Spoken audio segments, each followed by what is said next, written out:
Hello, my name is Lumiel, and this is the Bloodborne Lorethrough, where we play through Bloodborne and focus on the lore. So we talk about it whenever it is revealed through item descriptions, cutscenes, dialogue, or just through the environment, or any other suppositions that we have. Typically, I just talk about whatever the game's presented to us, but it has been a little vague because the game never discusses what an enemy is called. So I will try to mention some of the names if I know the names for enemies in the area. And in this episode, we are going to go to Castle Cainhurst. In the previous area, we stopped there.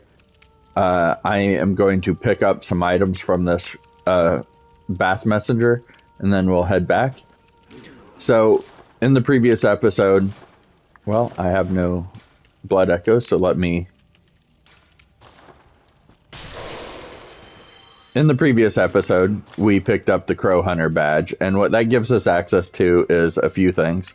One, the Blades of Mercy, 40,000 souls, and then these items, the Crow Feather Garb, so I will buy the most expensive now, and use a few more of these items, so...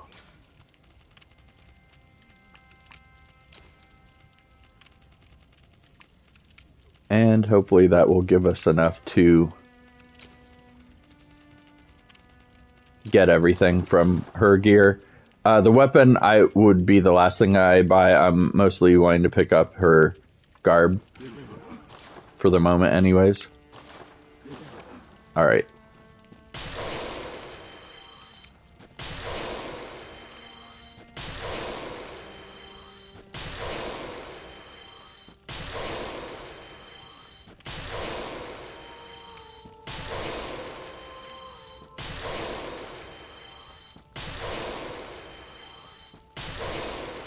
Okay.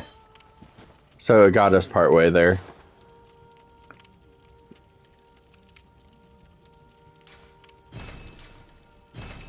And we are out of that, so I will show you me using something I don't think I've used on stream before, which is the storage area.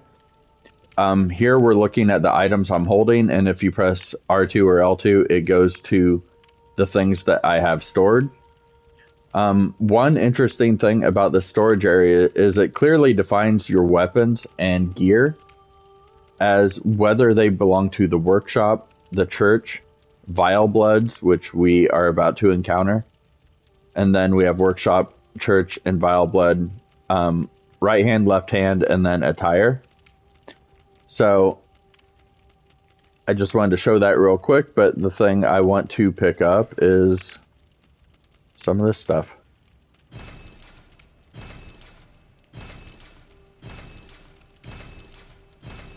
That should be enough.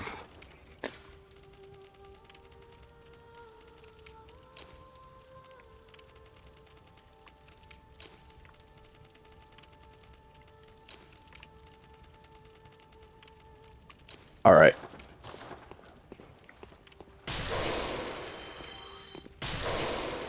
There we have enough to just get her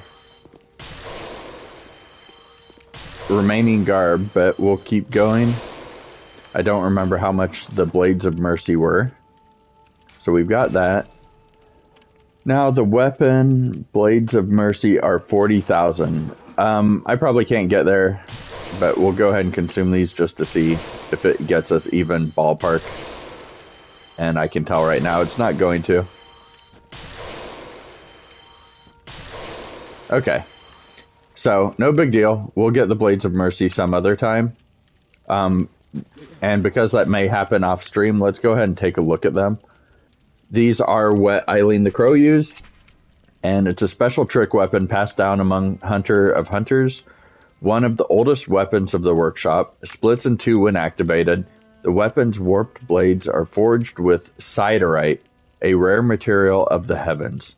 Most effective in swift attacks, such as after a quick stepping. So, it's one of the oldest weapons of the workshop, and she referred to herself as an old lady. So maybe she was one of the earliest hunters. Alright, now I'm going to put on her gear. So she wore a beak mask and crow feather garb, manchettes, and trousers. And for each of these, I will just... So it's a wood carved, something I never actually caught before. It's wood carved mask of Eileen the Crow, Hunter of Hunters. The beak contains incense to mask scents of blood and beast. Hunter of Hunters dress as crows to suggest a sky burial, which I believe was a process. I don't know what cultures used it, but rather than burying someone in the ground, they would raise them up either through a man-made structure or on a high rock or something, so that they're exposed to the sky and birds would feed on them. The first Hunter of Hunters came from a foreign land and gave the dead a virtuous native funeral ritual rather than impose a blasphemous Yharnam burial service upon them. In other words, the first Hunter of Hunters came from somewhere else and gave the dead essentially a sky burial rather than putting them in the ground like Yharnamites did, with the hope that their former compatriots might be returned to the skies and find rest in the hunter's dream.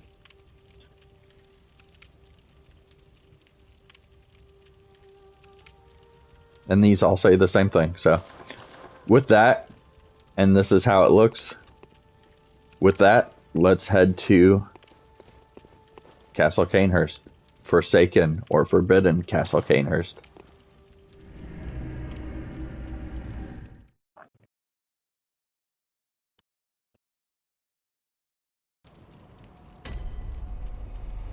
Alright, so this starts us right at the top of the area. So here is where we came from. So we'd continue down this way. And if you are keen of eye, you will kind of see, let me equip the monocular. Probably went past it. Nope. Alright. I haven't seen them yet. There. Off in the distance we can see them moving. This area is riddled with blood-sucking beasts. Like we saw, it's a blood liquor. We saw them in the Old Hunter's Nightmare. We'll go that way, but first I want to go off to the right. And we will just check out this area, see if there's any items or enemies. Check out whatever the structure is. There's an item. Frenzied cold blood. A statue less grotesque than what we typically see in Yharnam, I'll say. It's a woman holding a baby.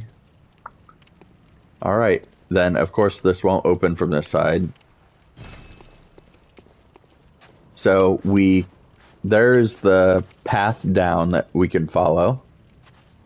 We can see these, which are the eel-type creatures that attacked us in the poison swamp under the Forbidden Woods. These, I believe, are called hateful maggots. And they're just like little jumping eel snake things. Alright. So, let's kind of just make sure nobody ambushes us in the back. And try to take... Okay, good. I was going to say take them on one by one, but I was afraid that second one had noticed us. Now we have a male statue holding a staff. I'll take a closer look here in a second. So they hit very hard.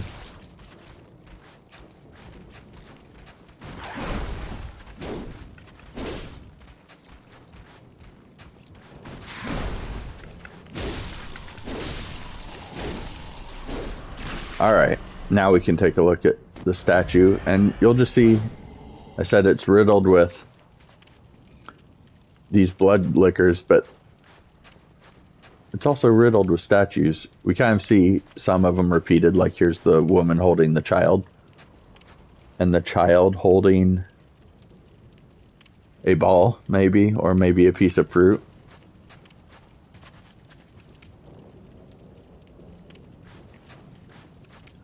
And we have a fountain frozen over, as everything is.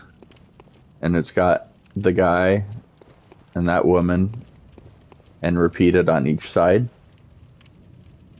And skeletons inside the well. Alright, so now let's head down this path. I just didn't want those guys patrolling, sneaking up on us. We have numbing mist, which stops, when used, you can throw it on somebody and it stops them from healing, or from using healing items.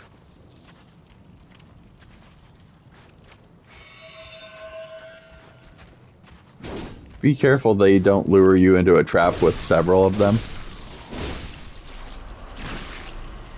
You can see one up there. I'm not sure if it's able to come down here. This guy is not as engorged as the others. Hasn't fed as much.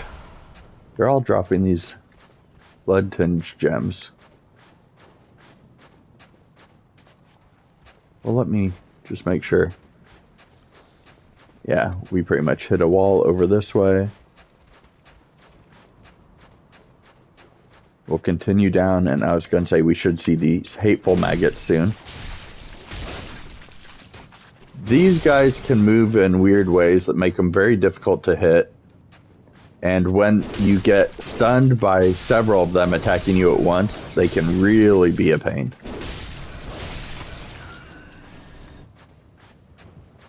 And there's another, and more fell from the sky, or probably from the rocks.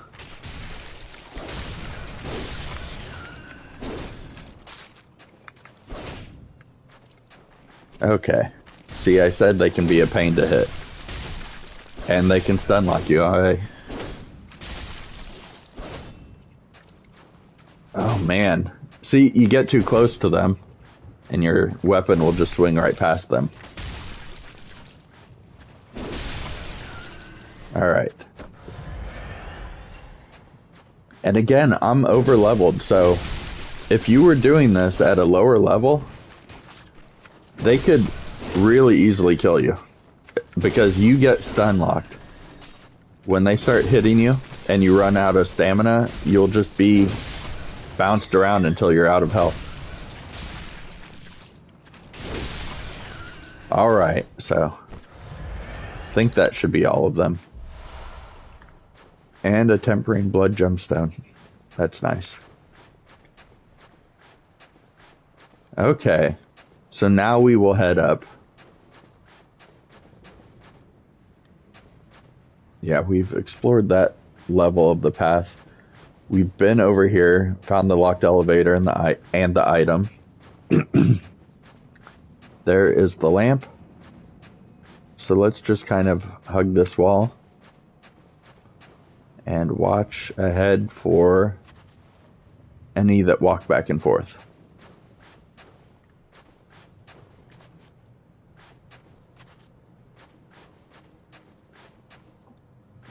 One reason I'm hugging the wall is it kind of keeps a safe area in your mind. Like, I know nothing's going to attack from the left, which a corner obviously can change that.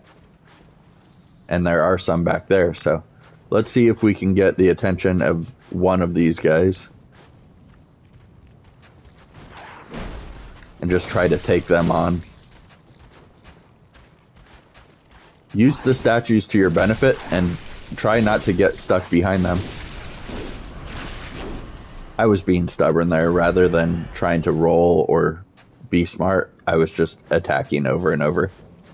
Or pressing the attack button. And because he had the advantage of stunning me, I was pretty much stuck. Alright, so here's the statue we've seen before.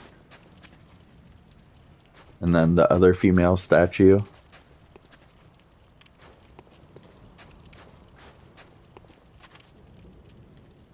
I would call that the maybe regal statue. Here's the nude statue. There's the motherly statue and the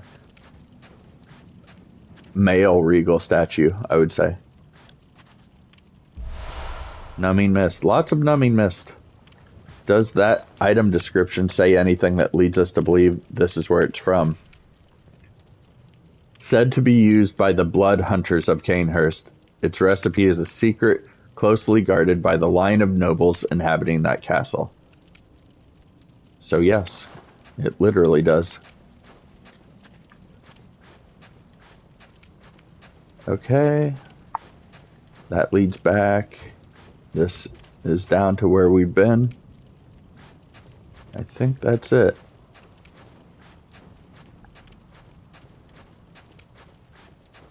Now we have, and when I say that's it, I mean other than this path leading up to that door. So we have this corner where there are several. I haven't used them in a while, but this is exactly what the pebbles are for. I could also use bullets, but might as well preserve them.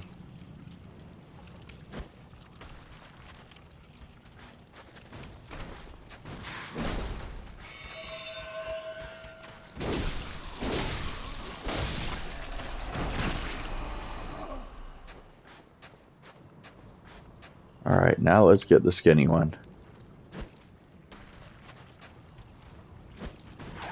We didn't need the rock.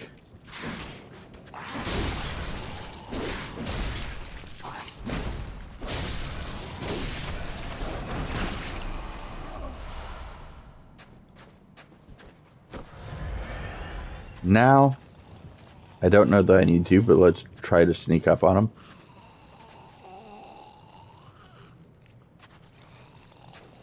Actually, while we can, let's take a look. So humanoid face, but this giant blood sac, and they feed on corpses or the living. I'm sure of that. And he is well fed.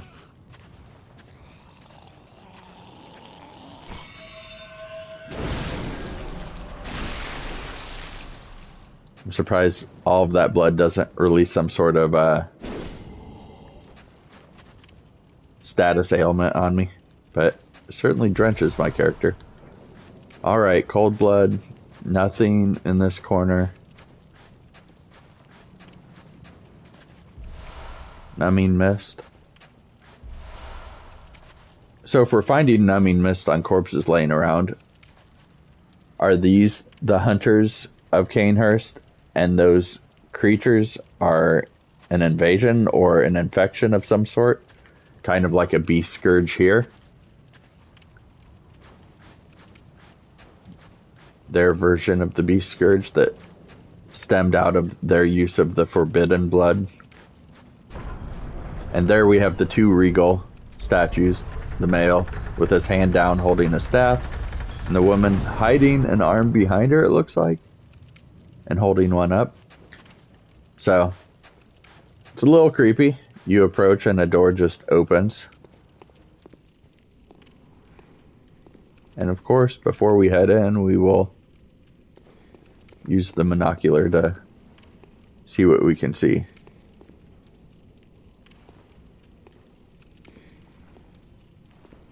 Okay. There is someone vigorously cleaning the floor. So, a servant of Castle Cainhurst or an attendant of Castle Cainhurst. And I'll be quiet so you can hear weeping.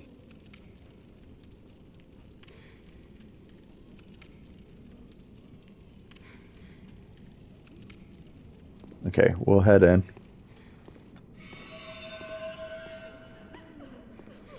There's the weeping sound.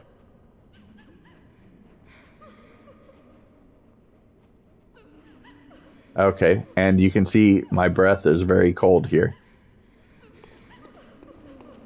Let's hug the walls.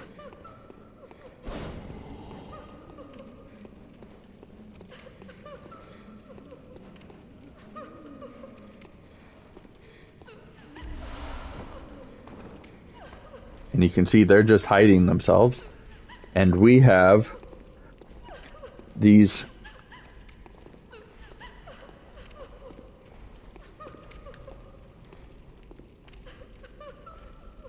ghostly women with their eyes concealed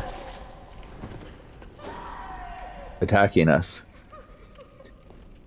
These are called silver ladies, I believe, or maybe they were just colloquially called that. Maybe they were just called that by the community, is what I'm trying to say.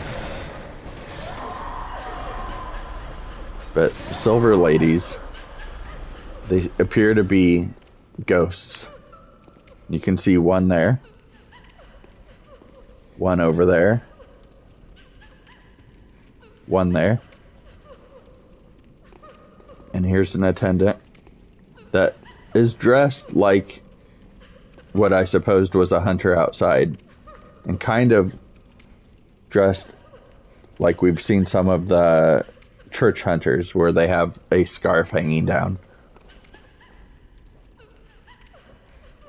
And another servant, this one dressed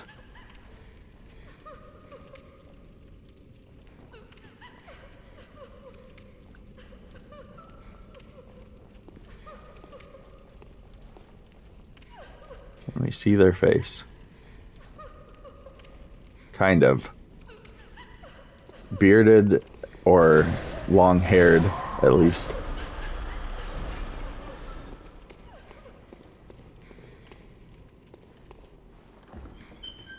Alright, and we have the Rider's block.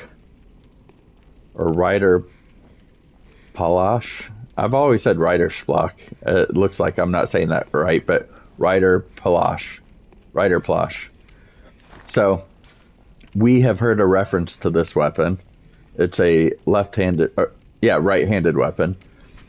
And it is a weapon that combines an elegant knight's sword with a peculiar firearm wielded by the Cainhurst Order. We found a rifle spear earlier, which was essentially a cheap knockoff of this. The old nobles, longtime imbibers of blood, are no strangers to the sanguine plague. So, the nobles of Cainhurst, who have long fed on blood, or partaken in blood, are no strangers to the blood plague, and the disposal of beasts was a discreet task left to their servants, or knights, as they were called for the sake of appearance. So the Rider Palash was a weapon used by the knights, the equivalent of hunters for Castle Cainhurst, and it confirms they did have their own plague.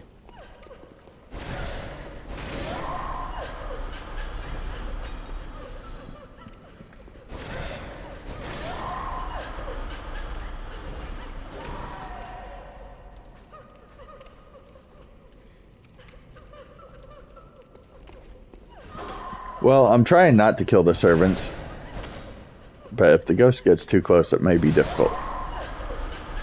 Okay.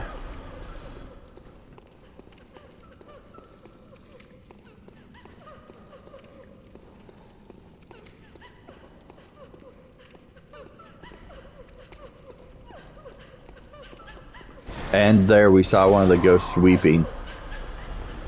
I wanted to indicate that the weeping is coming from the ghosts, not from the servants. The servants who I had never noticed before, but I mean, I've noticed them before, but I had not noticed before that they are men.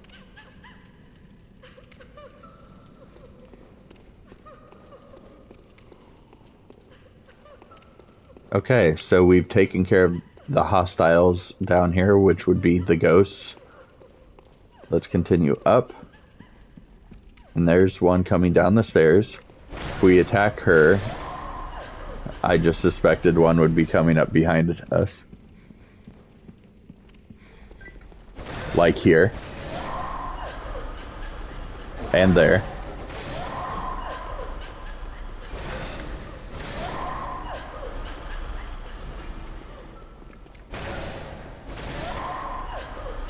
You know, with it being FromSoft, I'm surprised that our typical weapons even work on these.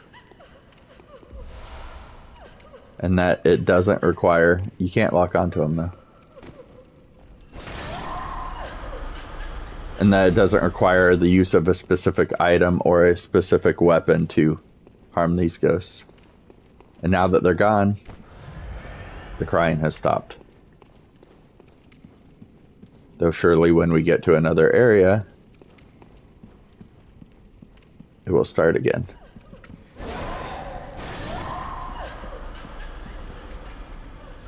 I'm trying to remember. Oh yeah, I picked up a blood chunk over there. So we've seen those before. And they're just another fortification item. And look. Looked like another servant. But this is the first one that appears hostile.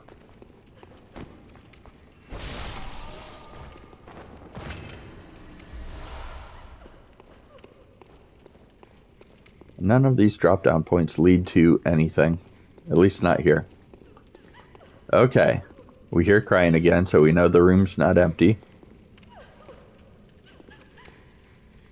And, of course, there's an item in the middle of the room, which means... it's an ambush.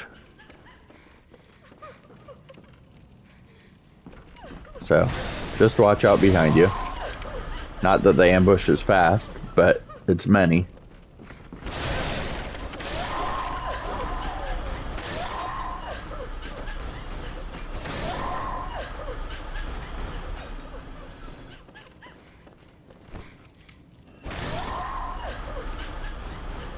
And I would assume on the other side, yes.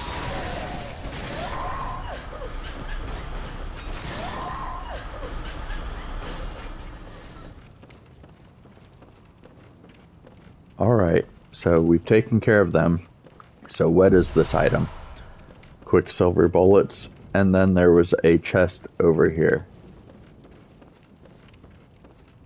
They had too many of these manufactured.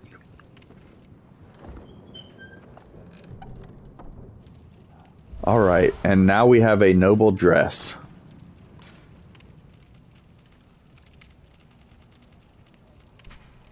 A finely tailored Bordeaux dress worn by the nobles of the old bloodline that traces back to the Forsaken Castle Cainhurst.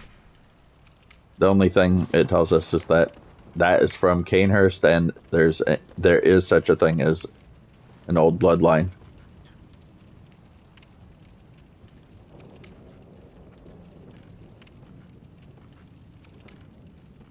Perhaps that's the woman in the statue holding the baby.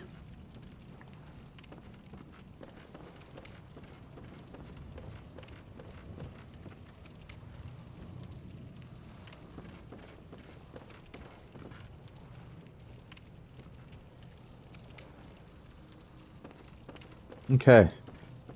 So we've taken care of this room, and there's only the one exit over here.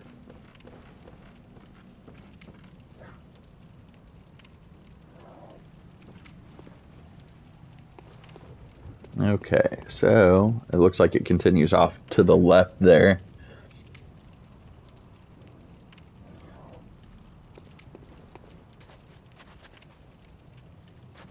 Okay, nobody jumping out here.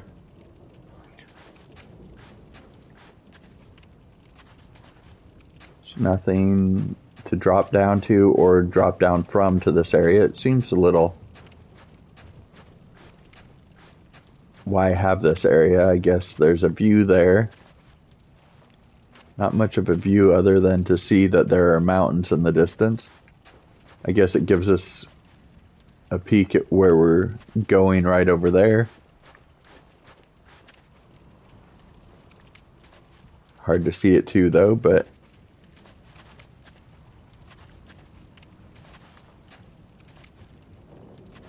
more or less I think we're going through there. Alright, let's just continue on.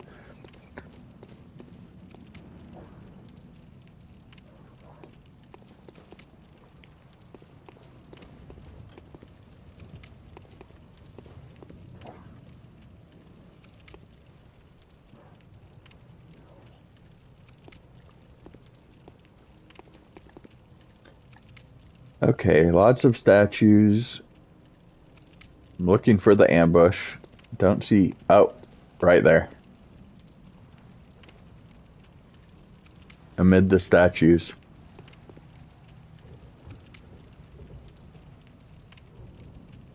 Sitting perfectly still. Or nearly perfectly still.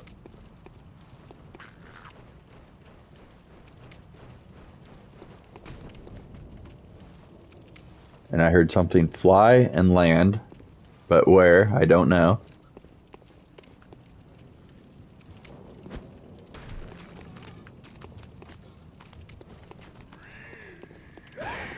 So they have kind of a banshee scream. These are like gargoyles. They can grab you and suck. Well, not like gargoyles, they can suck on your blood. They look like gargoyles, but they can suck on your blood. Have bat wings. They are called lost children of antiquity.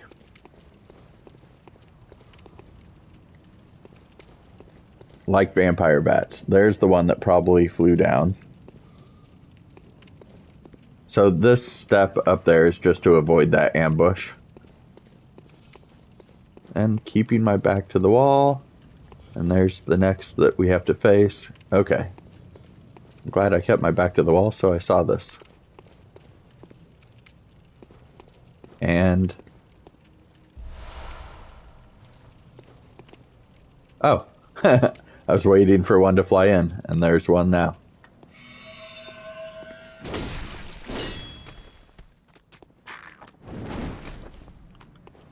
So let's just go down, take them on.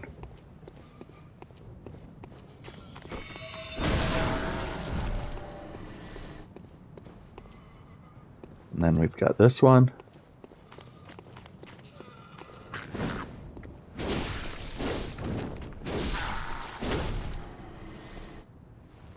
Okay. I'm looking for any perched above.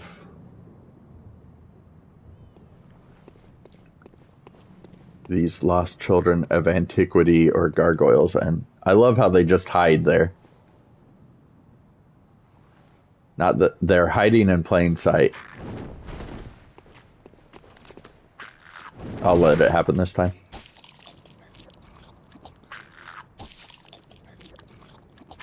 And you can push them off.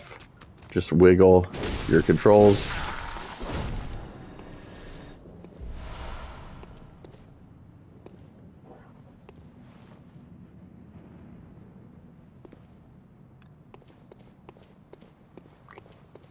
Some of these I don't know whether it's the official name or if it's been taken up by the community, like the Silver Lady. Likewise, we have a new guy here that I believe is called the Cainhurst Servant or the Indentured Chevalier.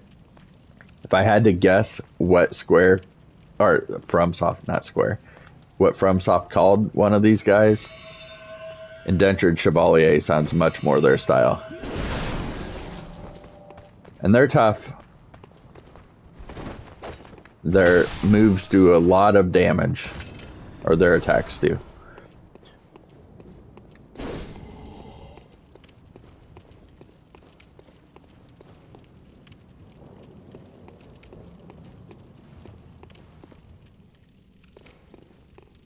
And more statues.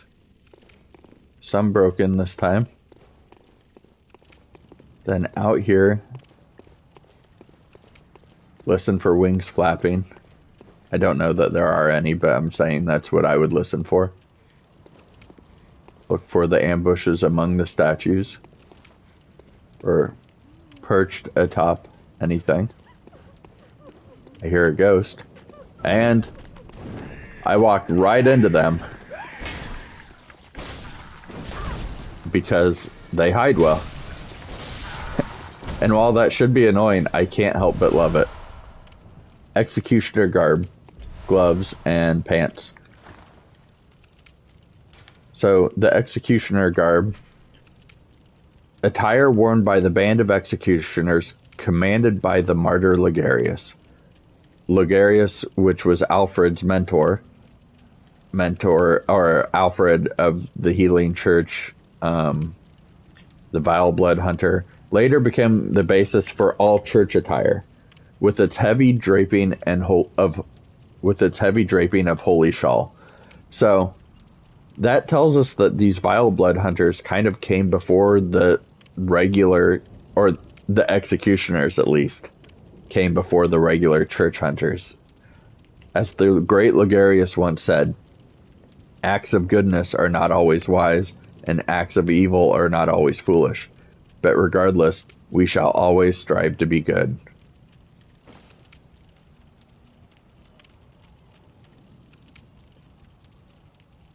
The brass rivets are unique to the executioners and reflect their adoration of hand-to-hand combat. As the great Logarius said, so they liked hand-to-hand combat apparently, and then this one says that it became the attire of the church, and the mask doesn't quite match, but here is the executioner garb.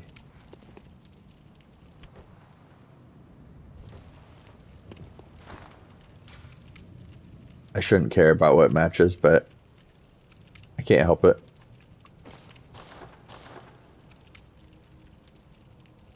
Kind of. It accents it anyways. Okay, so we hear crying again, and we're right near a doorway, so probably a new area. And we can see lots of weeping women.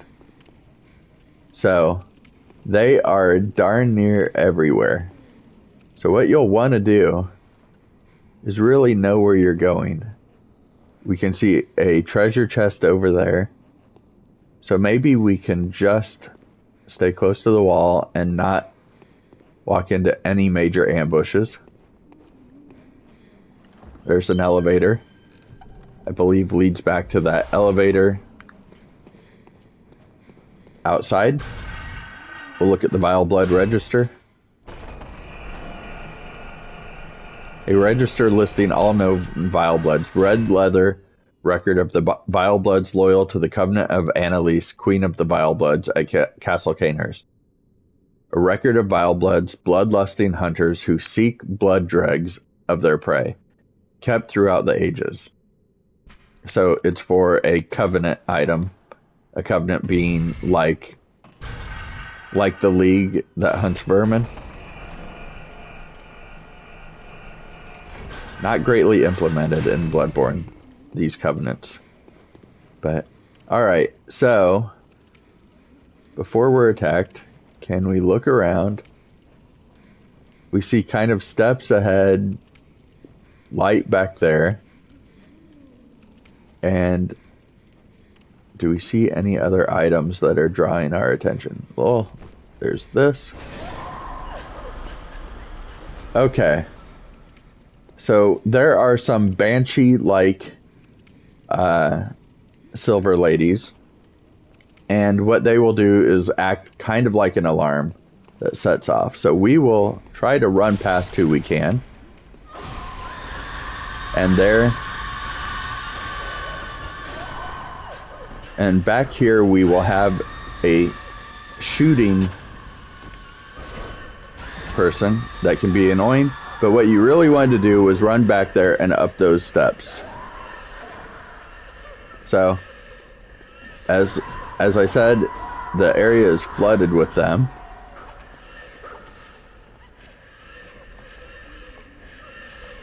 But I want to explore, so...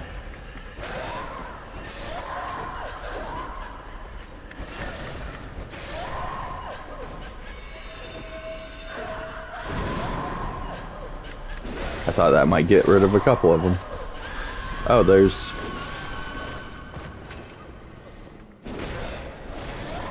Okay, there's a treasure chest over there.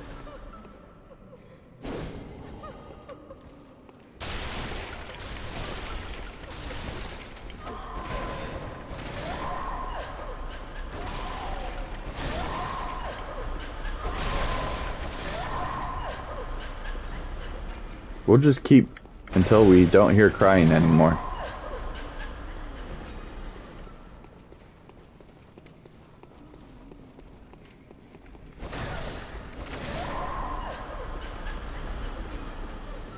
Alright, so we have a table and a ladder between us. You can't break the table. But can we do this? And we can. So that's how you would get back to this treasure chest. And in here we find the Evelyn. The Evelyn is a left-handed weapon. A special pistol used by Cainhurst Knights, Hunter's equivalent. The Evelyn uses quicksilver bullets just as any workshop firearm, but the Cainhurst variant relies more on blood tinge. Lovingly named after a woman and graced with an intricate design, Evelyns were adored by Cainhurst Knights.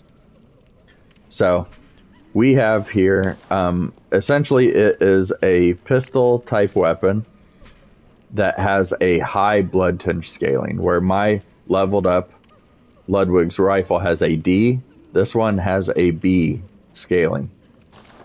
So the higher your blood tinge, the more powerful that would become.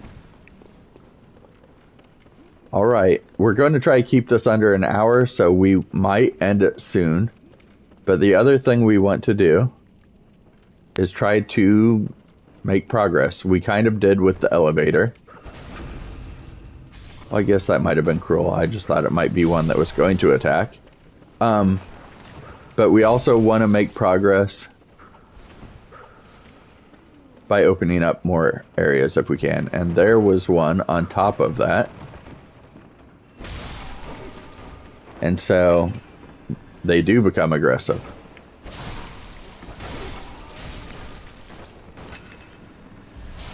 And I guess that's why they're called chevaliers. Their kind of fencing technique. Alright.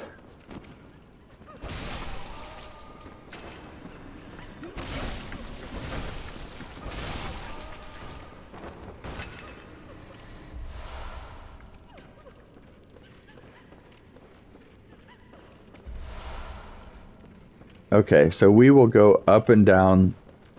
This leads back and forth, but we will... I'm not going to take any of these for granted now.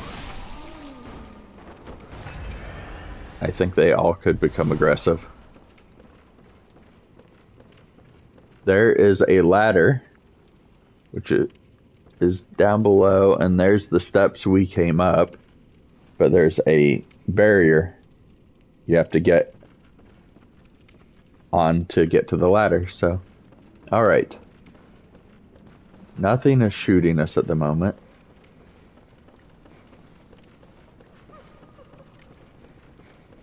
There's a window we can go out.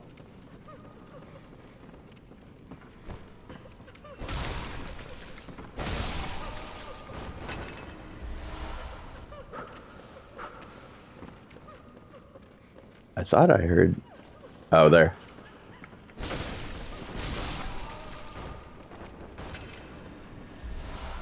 Bloodstone chunk. And can't get through there. Okay. So we have the window we can drop out of. That we need to somehow get to.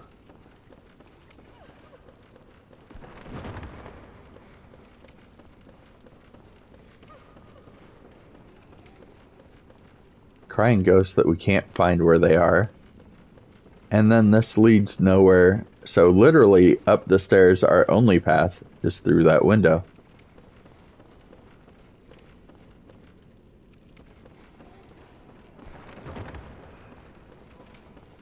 Which is why they light it. So all around the area, and then you have this glowing blue light kind of calling your eye over here.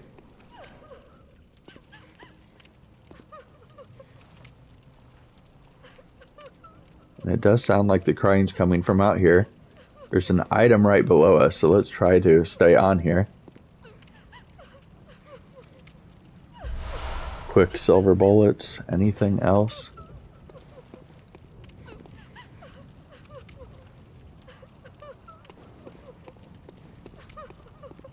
Stay on here. That looks like the drop down Or actually, you would fall off, but that's where I killed those two and picked up the executioner garb.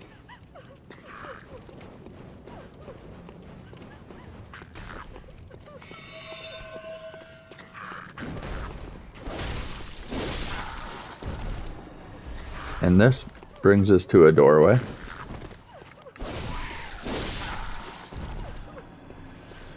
So we have a doorway, and we have this too. Another drop off where we could go up along the rooftop. Let's go through the doorway.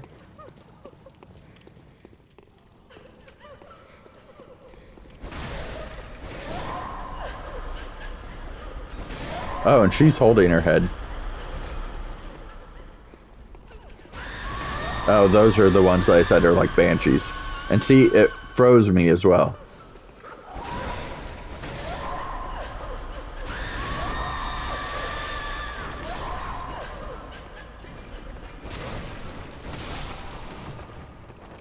Okay. It's quiet now. There's a treasure chest. Executioner's gloves. So, this sounds like it would be Executioner Gauntlet, but what it really is another arcane weapon. It's one of the secret treasures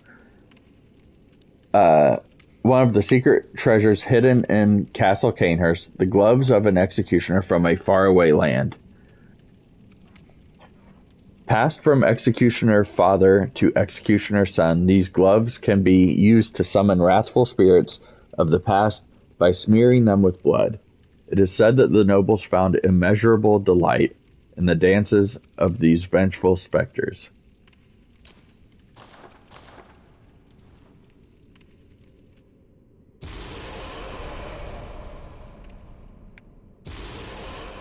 And that's what it looks like, and it uses 3 quicksilver bullets each.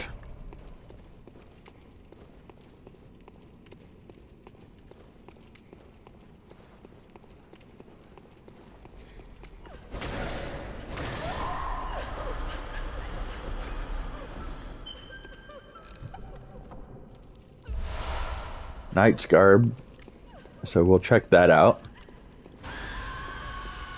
after we deal with her.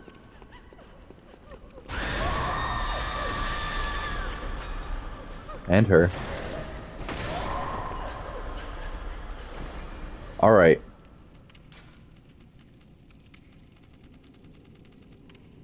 So the knights were the Cainhurst hunters.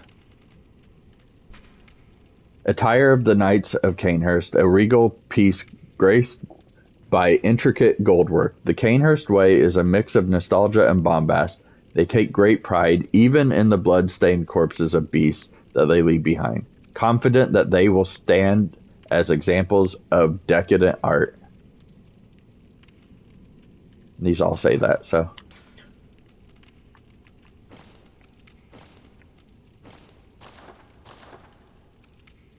And I do like this set, so I'm wearing this now. Alright, so we're in this room. We came through there. We found that treasure chest.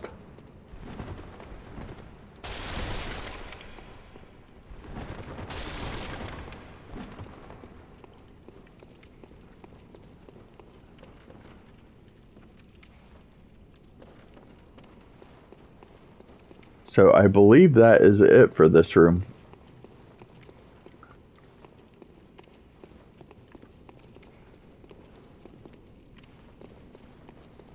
So we'll go back out and along the drop-off that is over here. Stay up against the wall, don't fall off. Now we have an opening here and no option but to drop down. Which brings us to a room with just a lever. And up there we can see the ladder. So this lever will make that ladder accessible to us. And this is where we will end the episode, because this connects that ladder, which through this room full of weeping women at the other end is the elevator that leads down to outside, which leads to the lamp. So you take the lamp to the elevator, run through the room, and to the ladder. And so everything we did in this episode was essentially to open up that particular path. There are no enemies to the right of the lantern, so once you get through there, the main thing you'll have to do is just run through the room of ghosts and up the ladder. And hope that they don't break your stamina as you're climbing. But that is the first part of Castle Cainhurst, and tune in the next episode and we will continue from there.